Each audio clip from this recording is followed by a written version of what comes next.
Monsieur Ngomna, je voudrais vraiment que vous me permettiez, en 2 minutes, pas plus, de porter la voix de 8000 personnes qui ont été jetées à la vindicte populaire du chômage. Je ne sais pas si vous mesurez ce que c'est. Batouri n'a aucune entreprise. Elle ne bénéficie absolument de rien. Et ces derniers temps, la seule activité qui permet aussi bien aux familles riveraines de ces mines, mais qui permet également aux autres Camerounais locaux de pouvoir joindre les deux bouts. Cette seule activité est prise et embrigadée par un certain nombre d'individus. Vous m'avez posé la question de savoir tout à l'heure, pourquoi la levée de la suspension fait problème? Pour une raison simple, et j'essayais de vous le dire tout à l'heure lorsque vous m'avez interrompu. Au moment où le ministre sonne le glas de l'exploitation, il y a déjà en cours une mutation de l'exploitation artisanale pour fondée sur la loi. Fondée sur la loi. C'est-à-dire que les engins travaillent déjà. Et quand il vient lever la suspension, il précise dans un communiqué de presse, alors qu'il a signé un arrêté pour suspendre, il précise que les engins ne doivent pas descendre sur le terrain. Pour une raison simple, c'est qu'aujourd'hui, le ministre est devenu un pantin du neveu du chef de l'État qui lui donne des instructions. Non, vous allez retirer le mot. Mais je suis extrêmement sérieux. Vous pouvez être sérieux. Vous ne pouvez pas savoir. Vous pouvez être sérieux, mais je suis responsable de ce qui est. Mais vous ne pouvez pas. Je suis. Bon, d'accord. Je retire. Vous retirez le mot d'accord parce que je suis responsable de ce qui est. Je l'ai retiré, je le retire. Mais Boubangomna, allez à Batouri aujourd'hui. Batouri ressemble à une ville fantôme. Et imaginez le fait que les gens qui étaient en activité n'ont plus d'activité. Qu'est-ce qu'ils vont faire à ce moment? Ils vont se livrer à la drogue, la grande criminalité va refaire surface, la clandestinité va faire le lit. Mais le plus grave, c'est qu'aujourd'hui, il apparaît clairement que on empêche aux exploitants locaux parce qu'on veut confier ça à des gens qui vont prendre de l'argent à l'extérieur. Je termine en 30 secondes. Je n'aurai pas plus de 30 secondes. Il se trouve que celui qui se revendique le patron de Kodias n'a ni l'expertise ni le financement. Il est allé chercher les Chinois et ceux qui vont lever les fonds à Exiban. Ça fait que du jour au lendemain, on va se lever, on aura empêché aux populations locales qui s'étaient conformées. Parce que ce que je ne vous dis pas, c'est que ces exploitants locaux sont passés du paiement d'une taxe de 80 000 de l'exploitation artisanale pour 550 000 semi-mécanisés et qu'avec la loi de 2023, ils payent 1,5 million. Maintenant, les gens ont payé 1,5 million pour les taxes Boubangomna. Vraiment, en 15 secondes, je vais terminer. Les gens sont allés prendre des crédits dans les banques. Les gens ont respecté des cahiers de charges, posé des actes sociaux. Et aujourd'hui, on les jette au chômage et on leur demande de ne pas venir avec des machines parce qu'on veut confier à quelqu'un qui se revendique de la famille présidentielle de venir pomper les richesses. Je demande aux populations de l'Est, ma dernière phrase. Je demande aux populations de Batouri de résister, certes pacifiquement, mais de résister fermement et de ne pas laisser que les richesses qui leur ont été données gratuitement soient pompées par les autres. C'est pour ça que chez nous, la devise, c'est un Cameroun qui protège et qui libère les énergies. Si je vous donne la parole, acceptez que je la reprenne aussi. Vous n'allez pas la... Non, mais vous ne pouvez pas savoir la situation dans laquelle les gens sont actuellement à Batouri. Je peux comprendre votre courroux, mais je dis quand même que vous ne devez pas, parce que vous êtes courroucé, appeler à la révolte ou bien appeler à une certaine manifestation pacifique. S'il vous plaît. Mais ferme. S'il vous plaît, Armand, au col, il y a aussi un peu de pédagogie que nous faisons sur ce plateau, et vous n'êtes pas sûr que dans votre village, les gens perçoivent cela, pacifique, comme vous êtes en train de le dire. On peut le percevoir autrement. Donc c'est pas notre rôle.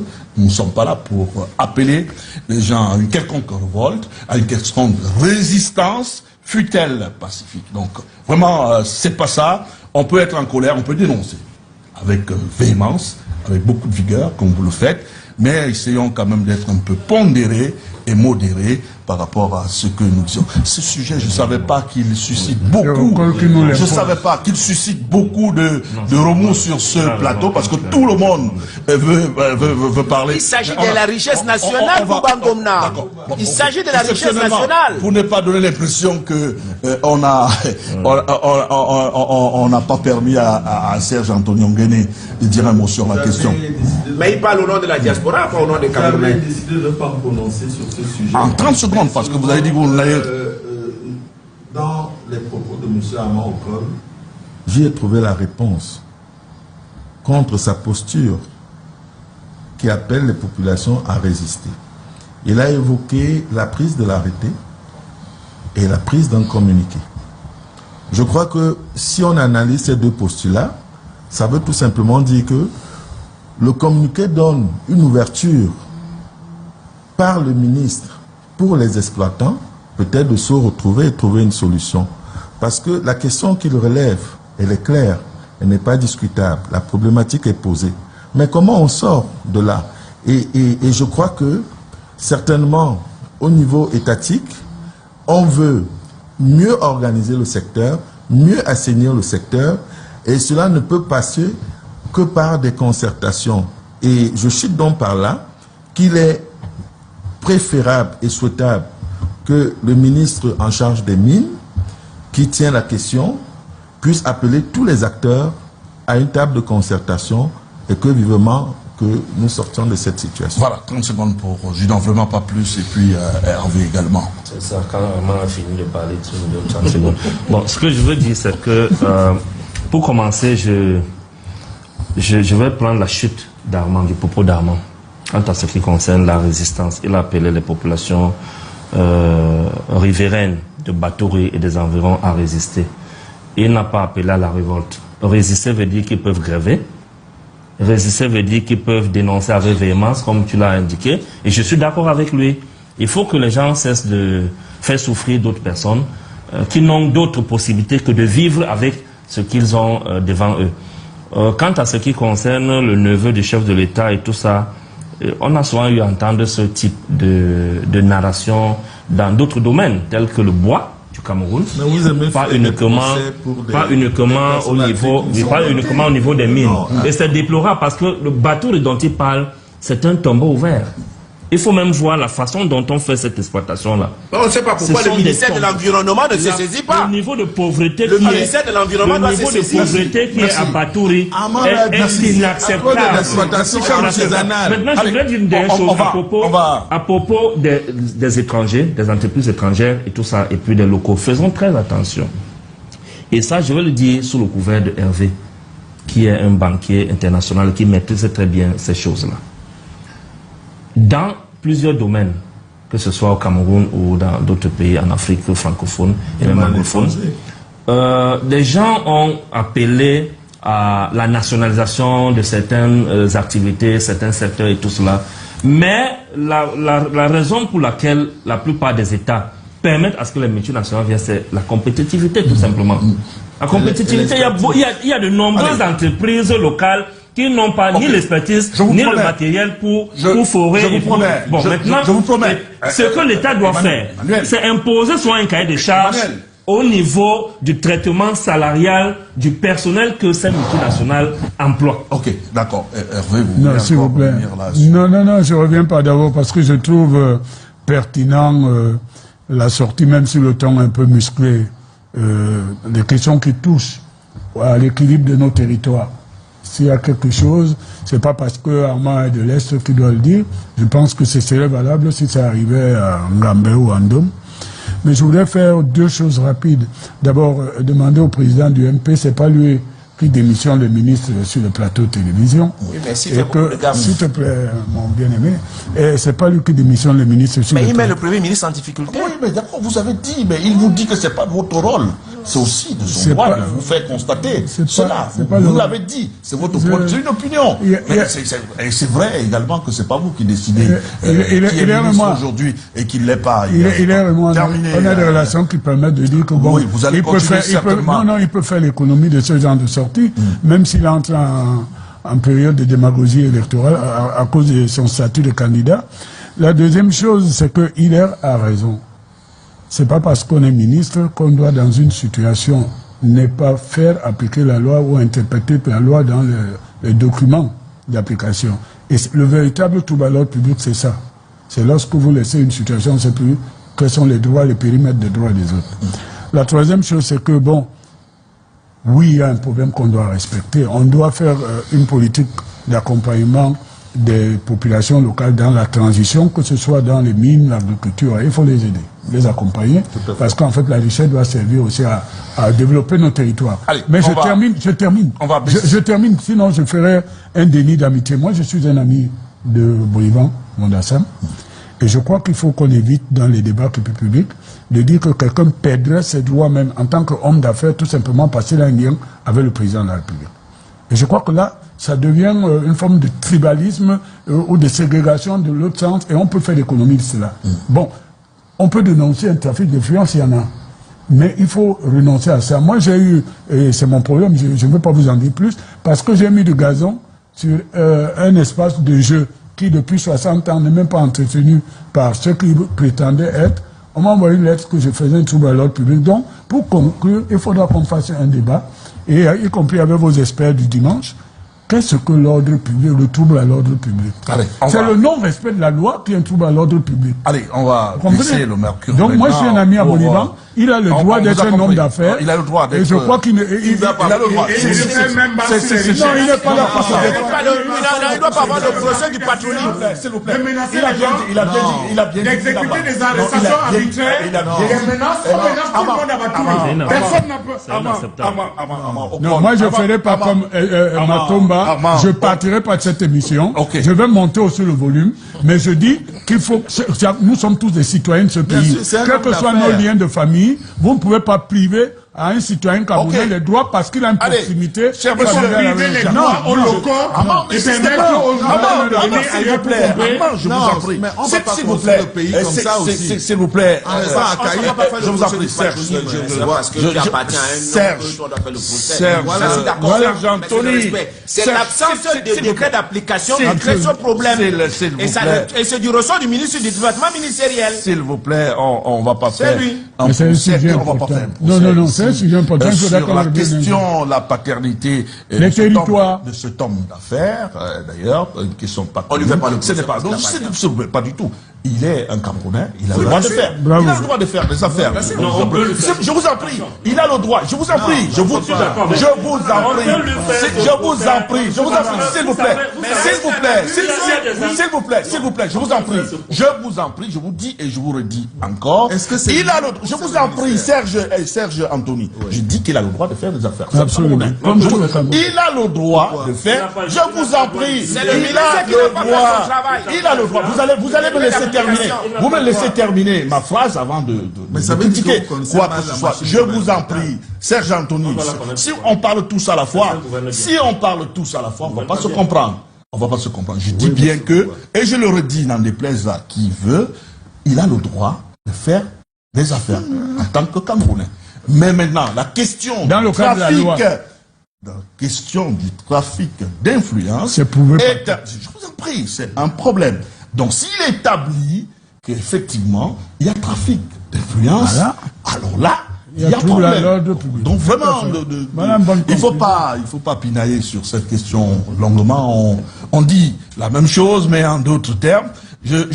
L'actualité du côté de Yaoundé cette semaine, notamment hier, c'est bien sûr Bello Bouba Maïgari qui décide d'être candidat à la prochaine élection présidentielle. Je commence par vous, Armand Okon. Après Issa Chiroma, Bello Bouba.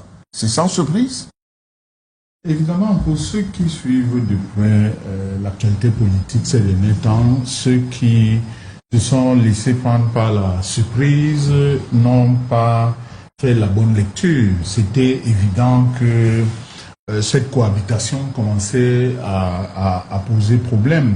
Vous savez, dans la lecture des faits politiques et dans les alliances entre partis politiques, on distingue généralement trois types. Il y a naturellement la participation où l'opposant participe au gouvernement pour mettre à contribution ses idées ou ses compétences au service et de l'intérêt supérieur de la nation. Et dans le cas d'espèce, l'opposant qui coalise avec le pouvoir conserve une sorte d'identité propre et peut continuer à exister hors idéologie du pouvoir. On le voit notamment en France avec le cas de Bayrou, qui est le Premier ministre, et même Retailleau, qui a réussi à se faire élire. Dans le cadre des alliances, il y a le partenariat, où l'opposant négocie sur la base des idées ou des positions, une plateforme avec le pouvoir. Et dans ce cas également, l'opposant peut conserver naturellement une partie de son identité et partage quand même la responsabilité du bilan du gouvernement. Et dans la dernière option, il y a l'alliance de soumission, le cas de ceux qui signent un acte avec le pouvoir, mais qui disparaissent pratiquement. Et au moment de la rupture, en vérité, ils n'ont plus une substance. Et ce genre d'alliance, c'est généralement des alliances opportunistes. Et vous retrouverez dans ce cadre la plupart de ceux qui ont occupé des positions de gouvernement. À ce moment, quand vous essayez d'interroger les raisons qui ont même contribué ou qui ont concouru à ce que cette alliance se forge, vous vous rendrez rapidement compte que c'est des alliances de partenariat, je veux dire des alliances entre des personnes qui se partagent d'une certaine manière le gâteau national, c'est-à-dire tu travailles pour moi, je t'offre un certain nombre de choses. Alors, dans le cas d'espèce, moi ce qui m'intéresse le premier, vous avez cité le cas du ministre Issa Chiroma Bakari, qui est quand même, j'ai envie de le rappeler, le ministre de l'Emploi et de la Formation professionnelle. Je ne sais pas si vous vous rendez compte. Parce que ce qui manque le plus dans notre pays, c'est l'emploi. Alors que celui qui est en charge de l'emploi et qui doit apporter de l'emploi à la majorité des Camerounais, lui-même se trouve à démissionner de la fonction alors que ce que les jeunes Camerounais demande le plus, c'est l'emploi. Ça, quand même, disons-le de manière formelle, ça questionne. Et on peut aller plus loin. Là, vous avez la preuve de la cacophonie qu'il y a au sein du gouvernement. Un ministre, ça ne démissionne pas comme sur un coup de baguette magique. Ça veut dire, que le monsieur se sentait à l'étroit de l'intérieur. Et le timing de sa démission également interroge, parce que je rappelle quand même que c'est le 30 juin 2009 que Issa Chiroma est revenu au gouvernement après son premier passage de 92 à 96, où il avait passé 3 ans et demi. Et donc le timing de cette démission quand même interroge. À 4 mois de l'élection présidentielle, ça interroge. Mais moi j'ai été très gêné de voir à quel point la machine du pouvoir, les amis de Hervé Emmanuel Com, ont tout fait d'aller exhumer les prises de position du ministre Issa Chiroma Bakari pour essayer de le présenter comme un traître. Mais pendant qu'on y est, qui a trahi qui?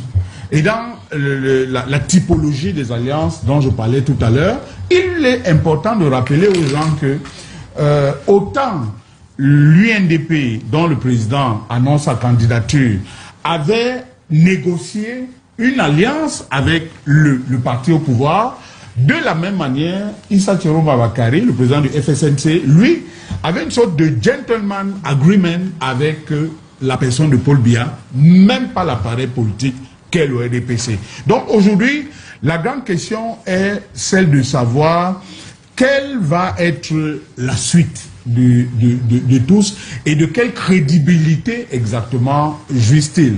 Et au moment où on parle justement de l'alliance entre forces de l'opposition, la question qui se pose est celle de savoir est-ce qu'il est prudent de conjuguer avec ce type d'acteurs qui en vérité semble évoluer au gré d'un certain nombre on en reviendra maintenant au niveau de l'opposition. pour voir si ces acteurs sont crédibles et peuvent rentrer dans l'opposition pour pouvoir faire une opposition consensuelle. Mais je voulais me retourner du côté du RDPC, du moins de son membre du comité central, pour savoir, avoir juste une simple impression comme ça, quand vous perdez 2 alliés de taille dans la partie septentrionale, l'UNDP, le FSNC de Issa Chirouma Bakari, vous dites que non, c'est rien, ils ne valent pas grand-chose. Vous restez toujours serein. Alors, qui a dit cela? Non, je pose la question. Voilà, vous me posez la question. Le comité central qui va nous donner sa position à travers. Accordez-moi quelques instants, comme vous l'avez fait avec Armand Okol, qui n'a surtout pas voulu répondre à votre question, à cause de ses liens personnels avec l'un de ses acteurs. Tout d'abord, nous étions en union libre. Librement, nous avons consenté une association, et librement, c'est un peu sorti de l'association.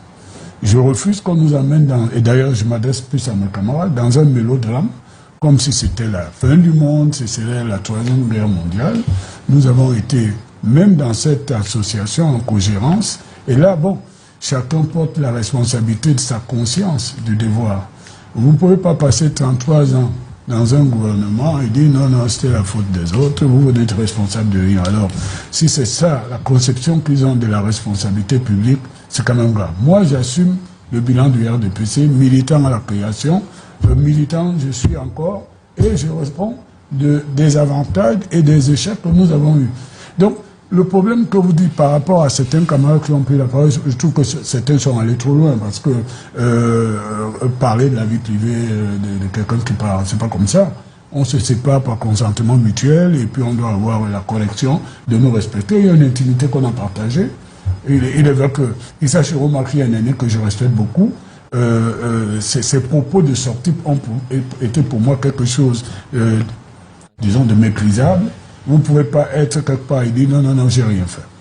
Et vous ne pouvez pas interdire aux gens de dire, vous ne pouvez pas dire que le RDPC a échoué quand vous avez été 4 ans ministre des Transports et vous n'avez pas donné de bilan, ne serait-ce que pour Camer, parce que c'est la bonne période. Vous ne pouvez pas être ministre de la communication, de venir dire tout ce que vous avez dit, et dire non, non, c'était surtout pas moi. Et vous ne pouvez pas être ministre de l'emploi et de la formation professionnelle et répondre à la légèreté, dire bon, qu'est-ce que vous avez fait? Donc, quelque part, vous devez faire aussi l'inventaire de votre participation à la cogérance. Mais ça, c'est un autre débat, nous réglerons ça.